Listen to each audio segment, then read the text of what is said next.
Hello and welcome to the last video in the What Am I Eating series.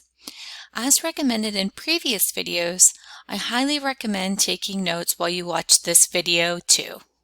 Enjoy! During this video, we'll learn how to interpret the nutritional value of our food using the USDA food groups and their notable nutrients, key terms such as processed, refined, enriched, whole grain, and fortified, and also nutrient claims. Let's get started. Let's begin by discussing the USDA food groups. The food groups are collections of foods with similar nutrient profiles. The food groups include fruits, vegetables, grains, proteins, and dairy. The USDA has also set standard serving sizes for all foods within each food group. The standard serving size tells you how much of each food will provide you with the same amount of key nutrients compared to other foods in the group. For example, if you eat 3 cups of popcorn, you will get the same amount of nutrients as eating 1 slice of bread. In addition to the food groups, there are also categories for oils and solid fats and added sugars. These, of course, should be consumed in moderation, especially the solid fats and added sugars. Next, the USDA has developed recommended servings from each food group based on the amount of calories we should be consuming per day. For example, if it's recommended you eat 1,800 calories per day, you should aim for about 1.5 cups of fruit, 2 cups of veggies, 5 ounces of grains, 5 ounces of protein foods, and 3 cups of milk products.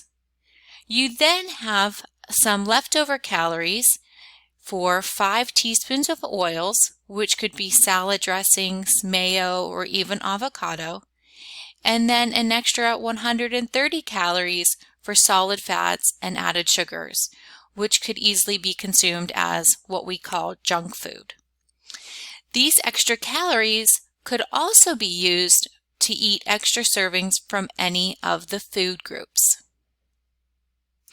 Have you seen this Choose My Plate model before? Choose My Plate is a visual model used to teach the public about how to eat healthy using the basic food groups. ChooseMyPlate.gov is an online source that provides a lot more specific information about each food group, standard serving sizes, and also basic healthy eating tips. This is definitely an online source to keep in your back pocket. Now, let's take a look at an example food group, the grains group. In this image, you can first see some standard serving sizes listed. For example, 1 standard serving of grains could be 1 slice of bread, 1/2 cup of pasta or rice, or 1 cup of cold cereal. Next, you can see a list of whole grain foods and a list of grains we should limit.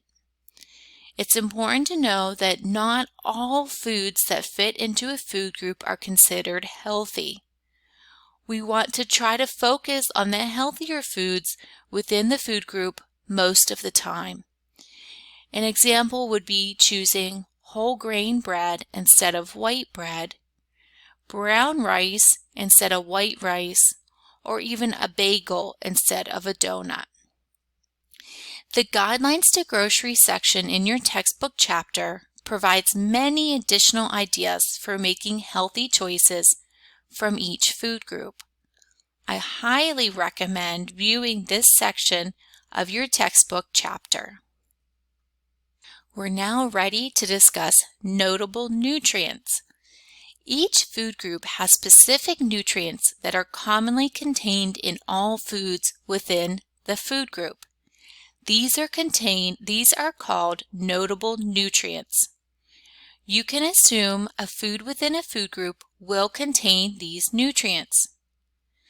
The nutrient-dense foods within the food group will contain higher amounts compared to the more processed versions of the same foods in the food group. You'll see the notable nutrients for vegetables listed at the top of this image. The listed notable nutrients for vegetables include folate, vitamin A, vitamin C, vitamin K, vitamin E, magnesium, potassium, and fiber. Now that we've learned about the USDA food groups and their notable nutrients, we're ready to tackle some key terms you'll also use to assess the nutritional value of foods you typically eat. Our first key term is processed foods. When we process foods, we change them from their natural state and lose nutrients. Therefore, processed foods often have much less nutrients compared to their natural counterparts. For example, fresh chicken can be processed into chicken nuggets, or an apple can be processed into applesauce. While the applesauce will still contain some nutrients, its nutritional value is much lower compared to a fresh apple. Typically, the more a food is processed, the more nutrients are lost. Let's now take a look at our grains, starting with whole grains. Whole grains are unprocessed or minimally processed and contain the entire grain kernel except for the hard outer husk. Because whole grains contain the entire kernel, all nutrients are naturally present in whole grains. Typically, whole grains are considered nutrient-dense foods. Are you wondering how to identify a whole grain? Well, manufacturers can make it tricky, but there are some key words to look for. Typically, I look for the first ingredient to be whole wheat or whole grain. Breads marketed as 100% wheat or even multigrain aren't necessarily whole grain. Also, just because a bread is brown doesn't mean it's whole grain. Some manufacturers actually add caramel coloring to bread to give it that brown color. Tricky, right? Now, we often also eat refined grains. Refined grains are those that have been processed. While being processed, many of the nutrients naturally present in the whole grain are lost. So why do we refine grains? Refining of grains gives us a more preferred taste and texture. Think of that fluffy white bread we like to use for our PB&J sandwiches. How can you identify a refined grain? Typically, if it's white, it's refined. Also, instant or quick cook grains have typically been processed to quicken the cooking process and are considered refined grains. How do we identify refined grains in the foods we eat? All refined grains in the United States are required to also be enriched. We'll discuss what enriched means on the following slide. So, if you see enriched flour or enriched wheat flour, this tells you the food is a refined grain. Let's now take a look at enriched grains. An enriched grain is simply a refined grain that has had some nutrients added back that were lost during processing. It's important to know that not all nutrients are added back and not always in the same amounts as present in the whole grain. So even though an enriched grain has had some nutrients added back, it's still not nutritionally equivalent to a whole grain. Why do we enrich grains? Simply to prevent widespread deficiencies of key nutrients that have been lost during the processing of grains. It's really important to be able to identify an enriched grain, aka refined grain.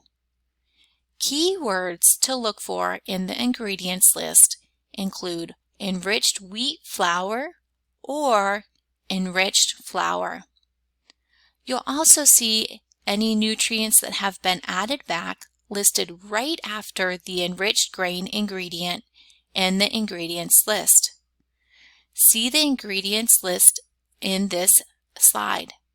All of the nutrients that have been added back after enrichment are listed after enriched wheat flour, and the added nutrients are underlined in red. To summarize what we learned about whole grains, refined grains, and enriched grains, we'll take a look at this image. When comparing the amount of each nutrient in the whole grain bread versus the refined unenriched bread, you can see the nutrient amounts are far greater in the whole wheat bread. When comparing the whole wheat bread to the enriched bread, you can see enriching has helped to add back some nutrients. But the enriched bread still isn't as nutritionally dense as the whole grain bread. Our last key term to discuss is fortified. A fortified food is one that has had nutrients added to it that were not naturally present in the food. A prime example is calcium fortified orange juice. Orange juice naturally doesn't contain any calcium, but some orange juice have been fortified with calcium as a way to provide more calcium in the diet. It's important to mention that enriched and fortified are not the same. Enriching is adding back nutrients that were lost during processing. Fortifying is adding nutrients to a food that was never present originally in that food. Here are some examples of fortified foods. You can see our calcium fortified orange juice. You can also see our Honey Smacks, and here's some Fiber One bars. You can tell the Honey Smacks have been fortified because the vitamins and minerals are listed as part of the ingredient list. You can also see the orange juice ingredients list include calcium and vitamin D, as these were added to the orange juice, not naturally present within the oranges that make up the orange juice. The Fiber One bars are a little more tricky. You can see the primary ingredient is chicory root extract, which is just a supplemental form of fiber. So these bars have been fortified with fiber to increase their nutritional value. Before we end this video, let's discuss nutrient claims. Nutrient claims are simply statements about a food's nutritional value that manufacturers may choose to display on their packaging. Each nutrient claim has specific nutritional criteria a food must meet to display that claim.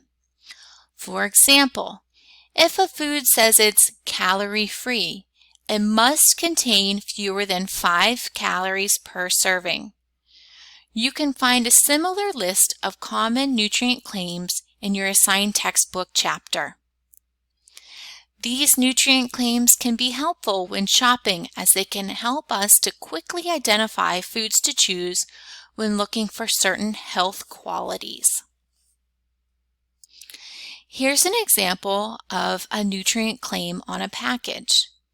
We can see a box of cream of wheat. This package lists excellent source of iron and calcium. Per the nutrient claim definition for high, the food must contain at least 20% daily value for the identified nutrient to list this claim. Looking at the nutrition facts label for this cereal, we can see it meets the criteria by containing 20% daily value for calcium and 45% daily value for iron. During this video series, we've utilized the nutrition facts label, ingredient lists, USDA food groups, key terms, and nutrient claims to help us assess the nutritional value of our foods. Before we end, I'd like to mention just 2 more tools we can use. First is the Dietary Guidelines Key Recommendations. These key recommendations provide us with guidance for making healthy food choices. The next are food databases, such as Cronometer and the USDA Food Data Central. These online sources can provide you with a more complete nutritional profile of almost any food. By using these online sources, you may be surprised to find some foods being more nutritionally dense than you originally thought. Thank you for watching this last video in the What Am I Eating series. If you have any questions, please contact your instructor.